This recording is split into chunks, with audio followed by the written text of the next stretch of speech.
আসসালামু আলাইকুম। উত্তরবঙ্গ এগ্রো ফার্মে সবাইকে স্বাগতম। আমরা যারা বাণিজ্যিকভাবে কলা চাষ করতে চাই, অনেকে প্রশ্ন করেন যে G9 আসলে কেমন, লাভজনক কিনা বা ফলনের দিক দিয়ে কেমন। আমি যদি আপনাদেরকে এই ছোট্ট ভিডিওর মাধ্যমে আজকে তুলে ধরি, তাহলে আপনারা বুঝতে পারবেন। আমার এই যে একটা স্টোরি, মোটামুটি এখানে 200+ কলা রয়েছে। এখনও কিন্তু আমার পরিপূর্ণ হয়নি, আরও বের হচ্ছে কাঁধি।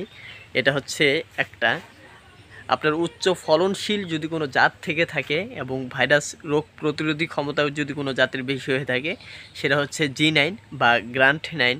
এই কলার যারা বাণিজ্যিকভাবে কলা চাষ করতে চান, তারা আমাদের কাছ থেকে এই জাতের G9 বা গ্রান্ট 9 টিস্যু কালচার কলা চারা সংগ্রহ করে আপনারা এই জাতের বাগান করতে পারেন। এটি উচ্চ ফলনশীল একটি জাত এবং উচ্চ লাভবান হওয়ার সম্ভাবনা সবচেয়ে এই জাতটির বেশি অন্যান্য জাতের চেয়ে। যারা বাণিজ্যিকভাবে কলা চাষ করতে চান, তারা এই জাতটি সংগ্রহ করে চাষ করতে পারেন। বিস্তারিত জানতে আমাদের দেওয়া স্ক্রিন নাম্বারটিতে যোগাযোগ করে আপনারা সকল তথ্য সংগ্রহ করতে পারেন।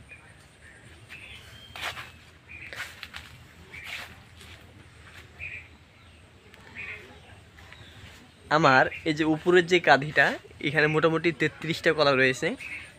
যদি দেখাই, আপনারা ভিডিও একটু করে গুনতেও পারবেন। একটা নিচেরটা গোনা গেলে উপরেরটা এমনি গোনা যায়। এটা 200+ এখনও বের হচ্ছে।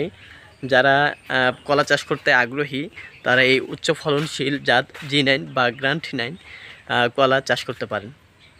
এটা 100% লাভজনক এবং রোগ প্রতিরোধী ক্ষমতা এই জাতটির অনেক বেশি। পুষ্টিগুণেও স্বাদ পুষ্টিগুণেও এই জাতটির অনেক বেশি। সকল সরি আমার একই সমান। সবাই ভালো থাকবেন, সুস্থ থাকবেন। আবার দেখা হবে নতুন কোনো ভিডিওতে। সে পর্যন্ত চ্যানেলটি সাবস্ক্রাইব করে আমাদের পাশে থাকবেন। আল্লাহ হাফেজ। আসসালামু আলাইকুম।